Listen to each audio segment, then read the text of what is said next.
Salut les Extrêmes, alors aujourd'hui on est au stand de Cheliac Instruments. Bonjour. Bonjour. Donc est-ce que vous pouvez vous présenter? Oui, je suis François Cochard, je suis un des cofondateurs de Cheliac Instruments et le directeur général aujourd'hui. Depuis quand existez-vous et comment vous en êtes arrivé à la création de l'entreprise? Moi j'existe depuis longtemps, mais la société existe depuis 2006. Et donc on a créé la société en 2006. Et voilà, donc on fait du matériel pour la spectrophie. Okay. Et comment vous avez arrivé à créer cette entreprise? Pourquoi? Quel besoin Alors c'est une belle histoire en fait, parce que au départ je me suis trouvé en fait dans un petit groupe avec des gens passionnés autour de la spectroscopie, en particulier dans le sillage de Christian Guil, qui est un pionnier qui nous a apporté énormément de choses. Et en fait on a ensemble créé, en fait, par la chance des rencontres, un instrument, le LIRS-3, dans un cadre complètement associatif. Et cet instrument, qu'on a toujours aujourd'hui, cet instrument a eu un tel succès en fait, qu'on s'est rendu compte qu'il y avait de la place pour aller créer quelque chose. Et du coup, on a créé cette société avec Olivier Tizier à l'époque pour continuer de développer ces instruments. Ok, alors, question bête, qu'est-ce que la spectroscopie? C'est ça qui est important, c'est que la spectroscopie, ça consiste à décomposer la lumière des étoiles pour l'analyser. Donc la spectroscopie, c'est vraiment ce qui fait passer de l'astronomie, simple observation, à l'astrophysique, c'est-à-dire qui permet de comprendre ce qui se passe et comprendre la physique qu'il peut y avoir dans les étoiles. Les étoiles, on ne peut pas y aller, on n'est pas prêt d'y aller, peut-être un jour, je ne sais pas, mais en tout cas... On ne sera plus là. On sera probablement plus là. Mais par contre, le truc qui est fascinant, c'est qu'elle nous envoie une lumière qui est inaltérée même après des millions d'années. C'est vraiment complètement fascinant. Et cette lumière contient une information d'une richesse incroyable sur la physique qui a été à l'origine de cette lumière. Et c'est la physique de tout ce qui est à l'origine de la lumière, de tout ce que la lumière a traversé pour arriver jusqu'à nous. Et à traverser, ça peut être les couches supérieures d'une étoile, ça peut être de la matière interstellaire, ça peut être l'atmosphère terrestre, ça peut être aussi l'instrument.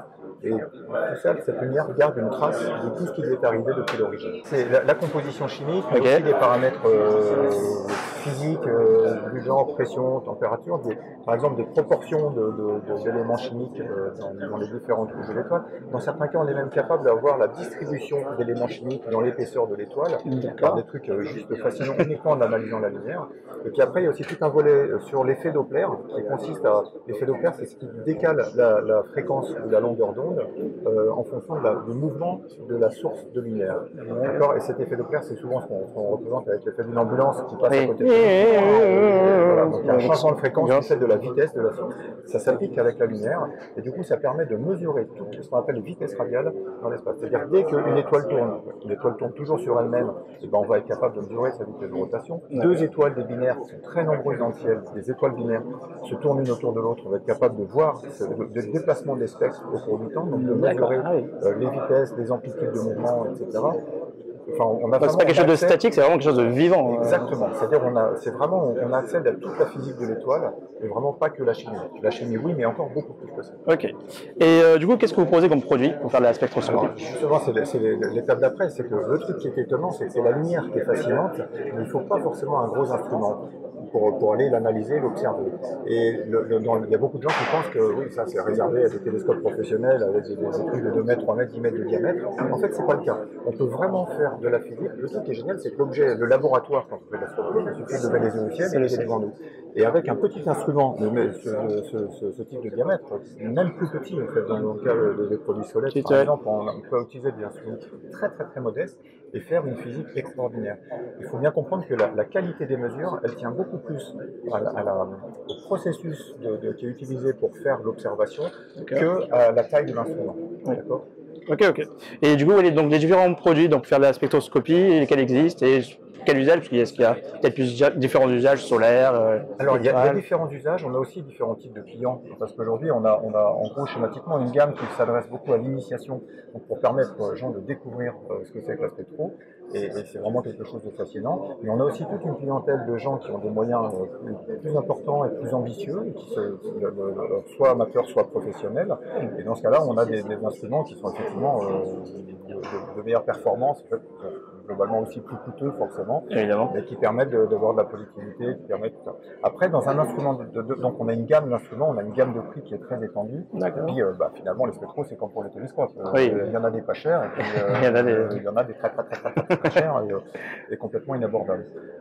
Et d'ailleurs, il faut savoir qu'en gros, à résolution donnée, un spectroscope est proportionné à la taille du télescope. C'est-à-dire, si je double la taille de mon télescope, il faut que je double la taille de mon spectro pour avoir à peu près les mêmes performances.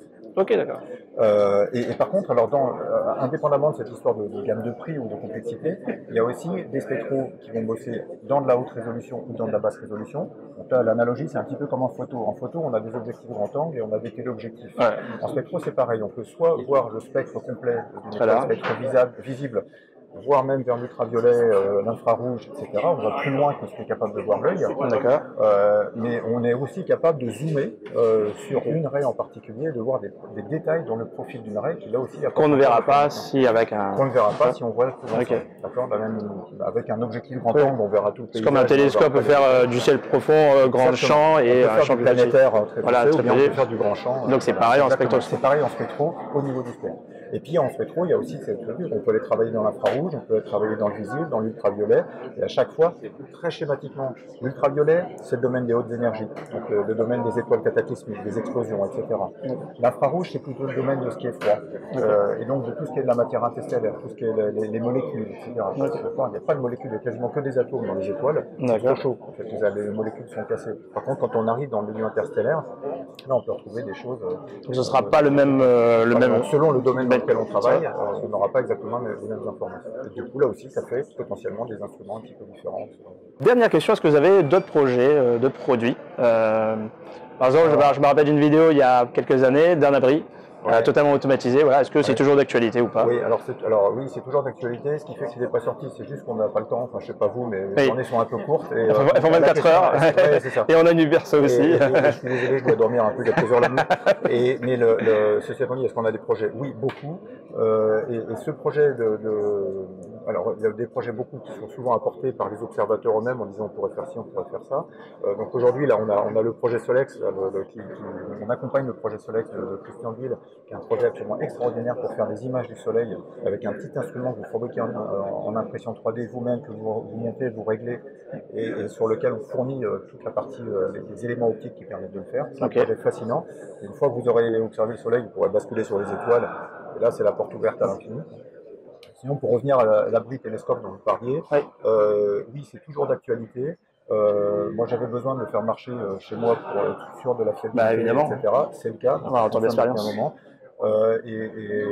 Alors, j'espère. Enfin, c'est probablement un des projets sur lesquels on va maintenant travailler de manière très opérationnelle. Donc, j'espère bien que dans le mois qui vient, l'année qui vient, là, on va enfin le mettre sur le marché, sachant que c'est un produit qui permet effectivement de protéger un instrument. Mais qui permet aussi d'aller loin dans l'automatisation, etc. Donc il sera accompagné d'une station météo. L'idée de ces produits-là, c'est quelque chose qui est plus simple qu'une coupole, qui est quand même plus adapté qu'une cabane de jardin. Parce que j'ai cette problématique d'avoir j'ai un jardin et d'avoir un espace très de genre 2 mètres carrés, 3 mètres carrés et pas plus. Et donc voilà, donc c'est vrai que... L'idée, c'est de couvrir ce truc-là avec la mission de cet équipement, c'est protéger l'instrument qui est à l'intérieur. Évidemment. Donc on bosse là-dessus aussi. Très bien. Quand on trouve un petit peu de temps. Bon, quand vous sortirez, je pense on va peut-être vous voir. La manière d'être au courant de ça, c'est de s'inscrire sur notre newsletter. Vous pouvez y accéder en bas de la page d'accueil du site web de Cheliac. Donc vous pouvez retrouver votre site internet, l'adresse? C'est www.cheliac, cheliac.com. Très bien. Bon, merci beaucoup en tout cas. Merci. Donc on est toujours sur le stand de Cheliac Instruments et quand nous parlait François, il propose un kit qui s'appelle le kit Solex et donc on est avec Christian, son créateur. Bonjour Christian. Bonjour. Est-ce que tu peux te présenter sur la quitter? Quel est ce produit? Quel est ce projet? C'est un projet plus qu'un produit, mais c'est un produit, voilà, évidemment. Je suis Christian Guil, je fais de la spectrographie, des caméras CCD depuis très longtemps. D'accord. Et la spectro en particulier actuellement. Et on essaie de populariser un peu cette discipline qui est pas très connue. Qui est très méconnue. C'est comme la radioastronomie, c'est quelque chose qui fait un peu. Mais ce qui est connu, c'est l'imagerie du soleil, avec les filtres, ce genre de choses. Très bien. Et l'image, c'est très attractif, quoi. Évidemment. Donc, du coup, avec un spectrographe, il faut savoir qu'on peut faire des images du soleil dans un mode de spectroliographie. ce qui va permettre de faire des belles images dans la RH-alpha, dans l'hydrogène, dans le calcium, le sodium, etc. Et du coup, l'idée a été de passer par la spectro, mais par un autre moyen, qui est celui de l'imagerie, l'imagerie solaire, facile, en plein jour, économique, avec des petites lunettes, nickel. Et puis voilà, on a ce petit instrument qu'on a fabriqué en 3D. Enfin, il est proposé en kit 3D en fait, avec les lentilles qui sont dedans, chez Liac. Et chez Liac, voilà, ils vendent cette partie-là. Exactement, ils vendent le trait optique, pas trop cher, on essaie de faire le minimum, mais les gens fabriquent et construisent le règle et font tout le travail. Après, si on n'a pas d'imprimante 3D, on peut toujours trouver des fabricants qui existent. Aujourd'hui, ça s'est démocratisé. Dans le sud, on a plein de choses qui permettent de le faire. Et disons, en un jour ou deux, vous fabriquez votre petit appareil, vous pointez ça sur votre soleil avec votre petite lunette, mettez un petit filtre devant et on a des magnifiques images du soleil. Super, super. Et du coup, ce projet, il a pris combien de temps à se réaliser entre le prototype et la version... Le projet, il a 2 ans, mais la mise en route, la mise au point a duré un mois à peine. Ah oui. Non, mais bon, parce que je connais un petit peu. C'est un peu votre domaine. Donc vous savez ce qu'il fallait faire. Ouais, je savais ce qu'il fallait faire. Et dès qu'on a une imprimante 3D, et quand on a un concept en tête, je l'ai bien optimisé quand même, parce que normalement ces appareils sont beaucoup plus gros. D'accord. Jusqu'à présent, les spectroliographes, ça fait peur.